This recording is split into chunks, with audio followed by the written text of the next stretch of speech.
Pakai Hotin DCL. Bahan aktif DCL-nya meresap ke pusat sakit, panasnya pas, redakan nyeri sendi dan keselio. Hotin DCL. Sendi harus dijaga, apalagi kalau usia sudah bertambah. Jika perlu, minum Wellmove, bantu jaga kesehatan sendi. Wellmove diproduksi dengan teknologi modern dan halal. Wellmove, bergerak itu nikmat. Kok yang ini, Pak? Kalau tutupnya aja gini, isinya gimana? Tidak semua air itu sama. Aqua dalam galon yang dibersihkan 20 kali, diisi tanpa tersentuh tangan dan ditutup sempurna. Aqua, 100% murni, 100% aman. Tiap orang punya semangatnya masing-masing untuk memberikan yang terbaik. Terima kasih untuk kamu yang tidak bercerita, tapi selalu semangat 100%. Kopi Kapal Api. Jelas lebih enak.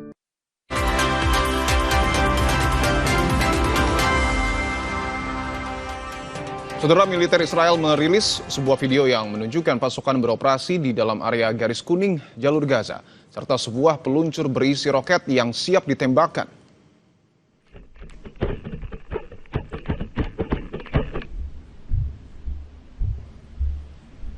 Militer Israel mengatakan peluncur roket ini diarahkan ke wilayah mereka.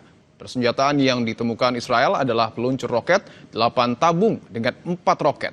Pernyataan Israel ini diduga untuk merespons otoritas Palestina di Gaza terkait korban tewas akibat serangan Israel selama gencatan senjata.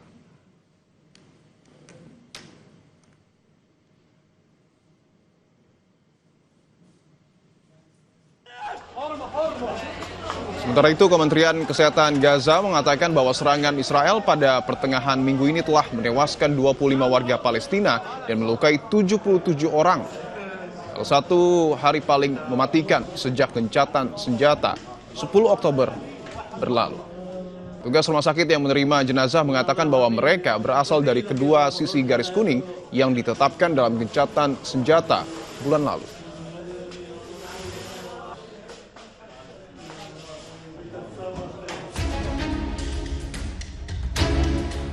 Resolusi perdamaian Gaza yang diinisiasi Presiden Amerika Serikat Donald Trump memasuki babak baru usai Dewan Keamanan PBB menyetujui pengerahan pasukan stabilisasi internasional ke wilayah Gaza, Palestina. Duta Besar Amerika Serikat untuk PBB, Mike Waltz, mengungkapkan bahwa resolusi ini adalah langkah penting yang diyakini dapat menstabilkan Gaza dan sekaligus menjamin keamanan Israel. Good evening, everyone. The United Nations Security Council has just adopted the United States-sponsored resolution on Gaza that does something we haven't seen in generations. It provides a real, actionable pathway to lasting peace for Palestinians and Israelis. And I would encourage everyone around the world, and I would certainly encourage the media to read the entire resolution. Read the whole thing. It is truly a victory for everyone who believes in a future where the Palestinian people can determine their own destiny. Keputusan ini juga memecah perhatian dunia, memantik dukungan, namun juga memunculkan kritik dan kekhawatiran dari berbagai pihak, termasuk Hamas. Hamas menentang penempatan pasukan PBB lantaran lebih penting mewujudkan kemerdekaan bagi rakyat Gaza, Palestina. Hamas juga menentang penyerahan senjata dan demilitarisasi yang berpeluang membuka konflik antara Hamas dan pasukan perdamaian PBB. مطلوب هو قرار مجلس أمن يمنع استئناف الحرب على قطاع غزة ويدخل المساعدات إليه ويؤسس لمسار سياسي تفضي إلى قيام دولة فلسطينية مستقلة. Presiden Prabowo berulang kali mengungkap kesiapan Indonesia menjadi salah satu negara yang ikut dalam misi ini. Bahkan Prabowo siap mengirim sekitar 20.000 personel TNI. Merespons hal itu, Wakil Kepala Staf Angkatan Laut Laksamana Madya Erwin Aldedarma mengungkap seleksi personel di Angkatan Laut untuk misi perdamaian Gaza sudah dilakukan, termasuk kesiapan alutsista. Wakasal bilang pengiriman pasukan ke jalur Gaza hanya tinggal menunggu perintah dari Presiden Prabowo Subianto.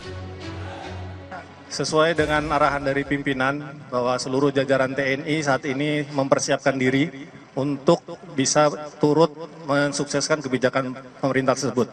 Untuk jumlahnya saya belum tahu pasti, mungkin rekan-rekan wartawan malah sudah lebih tahu, tapi yang jelas Untuk kekuatan dari Korps Marinir sendiri adalah batalion-batalion yang mungkin akan disiapkan, salah satu atau antara lain adalah ZENI, kemudian kesehatan, kemudian juga untuk kebutuhan-kebutuhan logistik lainnya juga kita akan selalu persiapkan. Proses seleksi sudah berjalan, saat ini kita sudah mengumpulkan nama-nama, untuk selanjutnya nanti akan kita menyesuaikan dengan kebijakan dari pemerintah, apa saja yang harus kita siapkan, baru kita akan lebih detailkan lagi persiapan-persiapan selanjutnya. Praktisi hubungan internasional, Dina Prapto Raharjo menilai kesiapan Indonesia terburu-buru. Ia mewanti-wanti untuk waspada lantaran skema Dewan Keamanan PBB melalui pendekatan individu atau diinisiasi oleh Donald Trump. Ketergesa-gesaan kita untuk langsung merespon tanpa melihat betapa skema ini harus kita sikapi dengan ekstra hati-hati, dan harusnya Kementerian Luar Negeri itu justru sentral di sini, menjadi pilar utama dalam menggerakkan kita kapan kita move, kapan kita tunggu dulu, karena skema internasional yang kali ini yang dilalui di Dewan Keamanan PBB itu beda sekali dengan skema Dewan Keamanan PBB yang biasa. Itu biasanya kita mencantumkannya negara. Jadi di sini nampak betul bahwa ini adalah Trump-centric gitu ya. Dewan Perdamaian perlu memastikan berdirinya negara Palestina merdeka dan peta jalan menuju solusi dua negara sebagai dasar perdamaian jangka panjang. Rakyat Palestina perlu dilibatkan untuk menentukan masa depan mereka. Tim Liputan, Kompas TV.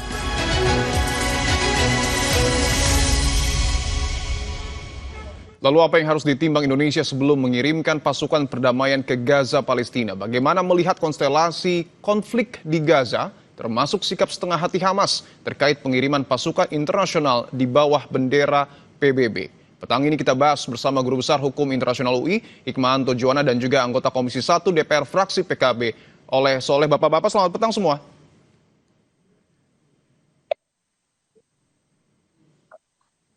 Bapak-bapak mendengar suara saya? Siap. Oke, Mas Dipo. Baik, saya ingin ke Pak Oleh terlebih dahulu. Pak Oleh, bahwa Presiden berkomitmen mengatakan siap mengirimkan pasukan kita ke Gaza. Tapi dari DPR sendiri melihat apa yang harus diperhatikan pemerintah dalam pengiriman pasukan ini? Pada dasarnya DPR mendukung terhadap rencana Pak Presiden dalam rangka ikut serta menjaga perdamaian dunia dan terus konsisten sebagaimana yang disampaikan dalam forum PBB. Namun demikian, perkembangan situasi di Gaza, terutama terhadap plan-plannya daripada Netanyahu, juga yang disponsori oleh Amerika, tentu ini kita harus berhati-hati, di mana ISF yang diinginkan oleh Israel adalah bahwa di bawah kendalinya Netanyahu. Nah, ini kan menjadi sumir ya. Dia yang berkonflik dengan Palestina, tetapi dia juga yang ingin memimpin ISF itu sendiri. Nah, tentu di sini adalah ada politik ganda tentunya. Dan saya yakin bahwa jika Israel ini tidak komitmen, apalagi kalau dia sebagai komando daripada ISF, saya yakin perdamaian di Timur Tengah, terutama di Palestina, ini tidak akan tercipta. Malah kami memandang, bahkan punya asumsi, seolah-olah ini juga akan dijadikan alat untuk Israel untuk menguasai daripada Gaza. Nah, oleh sebab itu, tentu DPR selain mendukung atas keterlibatan untuk menciptakan perdamaian, tetapi kita juga perlu hati-hati atas perubahan sikap dan situasi politik yang dilakukan oleh Israel maupun oleh Amerika. Oke, saya ingin ke Prof. Hikmahanto, bahwa tadi sudah disebutkan sikap politik Israel ini perlu diwaspadai. Anda melihat saat ini sudah tepat pengiriman pasukan kita ke Gaza, Prof. Hikmahanto? Sebenarnya masalahnya bukan tepat atau tidak tepat ya, karena resolusi Dewan Keamanan terkait dengan masalah ini sudah disetujui, meskipun ada dua negara yang abstain, tapi itu tidak merupakan veto ya. Yaitu Rusia dan Tiongkok ya? Satu lagi Tiongkok Tiongkok, Cina. Ya, betul. Nah, namun demikian, kan ISF ini secara umum aja disebutkan di dalam resolusi. Kita tidak tahu secara detail. Nah, tadi Pak Oleh juga sudah menyampaikan, kita harus melihatnya ini secara detail. Bagaimana peran dari PBB. Karena ini sudah dibuat dalam konteks peacekeeping operations, PKO. Ya, bukan dalam konteks misalnya coalition of the willing yang tidak didasarkan pada mandat dari PBB. Oleh karena itu, kita harus memastikan bahwa ketentuan-ketentuan tentang peacekeeping operations ini harus dipatuhi. Dan kita tahu yang berkonflik ini kan antara Israel dengan Hamas. Jadi kalau misalnya ada suara-suara yang mengatakan Israel akan mempunyai komando, tentu itu harus ditentang oleh kita, pemerintah Indonesia, dan harus tidak dibenarkan. Karena apa? Masa mereka yang berkonflik, seperti tadi Pak Oleh katakan, tapi dia memegang komando. Jadi ini nggak mungkin. Oleh karena itu, ini harus dibicarakan. Dan kemudian juga kalau misalnya Israel menetapkan syarat yang kita dengar beberapa waktu yang lalu, Netanyahu mengatakan boleh masuk pasukan tapi harus mengakui dulu Israel sebagai negara. Nggak benar itu. Ya, nggak benar. Nggak ada syarat-syarat seperti itu. Nah, ini yang detail-detail kayak begini, ini yang harus kita perhatikan. Di samping memang kita harus sudah menyiagakan pasukan kita untuk kapan mereka siap dideploy, ya. Sepanjang segala sesuatu yang detail-detail, ini tugas dari dubes kita di New York, dan kemudian juga Kementerian Luar Negeri untuk melakukan fine tuning terhadap mandat dari ISF. Mandat yang harus di dalam konteks peacekeeping operations-nya Perserikatan Bangsa-Bangsa. Seperti itu. Oke, saya ingin ke Pak Oleh lagi. Pak Oleh, pembahasan antara DPR dengan Kementerian Pertahanan terkait dengan pengiriman pasukan ini sudah sejauh mana? Saya rasa belum dilakukan secara spesifik ya. Belum dilakukan ya Pak Oleh ya? Belum. Tetapi kalau di antar pimpinan mungkin sudah terkonfirmasi barangkali. Tetapi secara spesifik dengan Komisi 1 baru akan dilaksanakan kalau tidak hari Senin mungkin hari Selasa depan. Dan tentu Komisi 1 akan menyinggung juga soal perencanaan terkait pengiriman pasukan perdamaian ini.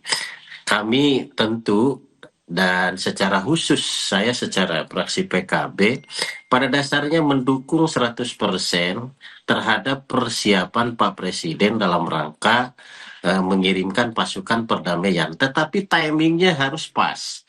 Jangan sampai di sana kita malah diperalat untuk memperkuat rencana ataupun misi daripada Netanyahu. Nah, kita tidak boleh. Oleh sebab itu perlu dipastikan dulu melalui forum PBB bahwa apa yang disetujui pada forum PBB itu ya harus tegak lurus pada kesepakatan itu. Maka tidak boleh lagi ada dualisme, apalagi standar ganda, baik dari Israel maupun dari Amerika. Saya rasa harus clear dulu bahwa misi perdamaian ini betul-betul untuk menciptakan perdamaian, untuk mengamankan kedua negara, bukan untuk menjajah salah satu negara. Oke, saya ingin ke Prof. Hikmanto. Apakah kemudian forum PBB ini dalam tanda kutip mampu melawan Amerika ataupun Israel? Karena kita tahu juga Dewan Perdamaian ini dipimpin secara langsung oleh Presiden Amerika Serikat Donald Trump. Ya, Dewan Perdamaian ini ketua penasihatnya memang Donald Trump. Yang masih belum pasti itu adalah kepala pemerintahan sementaranya itu siapa. Oke. Saya sudah berulang kali bahwa saya mengusulkan warga negara Indonesia, dan saya sudah memunculkan nama Pak JK karena beliau punya pengalaman di pemerintahan, beliau sangat concern terhadap isu Palestina, dan kemudian juga beliau tahu masalah ekonomi. Karena apa yang dibutuhkan nanti pemerintahan sementara itu adalah menggerakkan perekonomian di Gaza. Nah, oleh karena itu boleh saja ketua Dewan Penasehatnya itu Presiden Trump, tapi yang penting itu adalah kepala pemerintahan, karena kepala pemerintahan yang melakukan proses day to day. Kalau kepala penasehat itu kan kumpulan dari penasehat-penasehat lalu kemudian memberikan arahan, tapi yang akan menjalankan segala sesuatunya adalah kepala pemerintahan. Dan kepala pemerintahan ini yang seharusnya punya komando terhadap pasukan yang menjaga perdamaian sehingga tidak ada serangan dari Israel ke Gaza lagi, tapi juga harus kita yakinkan bahwa tidak akan lagi ada serangan dari Gaza yang ke Israel. Jadi ini pentingnya kepala pemerintahan itu dipegang oleh warga negara Indonesia, dan saya yakin Bapak Presiden bisa melobi negara-negara yang disebut sebagai grup New York, artinya mereka yang pada waktu setelah pidato itu berkumpul dipimpin oleh Presiden Trump untuk memastikan ya bahwa pemimpin dari kepala pemerintahan sementara adalah warga negara Indonesia dengan alasan bahwa kita ada di luar kawasan ya. Dan yang kedua adalah kita punya politik luar negeri yang bebas aktif seperti itu. Oke, baik. Tentu kita tunggu langkah selanjutnya dari pemerintah terkait dengan pengiriman pasukan TNI kita ke Gaza, Palestina. Terima kasih Prof. Hikmanto dan juga Pak Oleh Soleh atas jawabannya telah bergabung di Kompas Petang. Saudara, usai jeda, Kompas Petang akan kembali hadir dengan informasi pelatih Persib Bandung, Bojan Hodak, merespons isu dirinya masuk radar PSSI untuk menangani timnas Indonesia.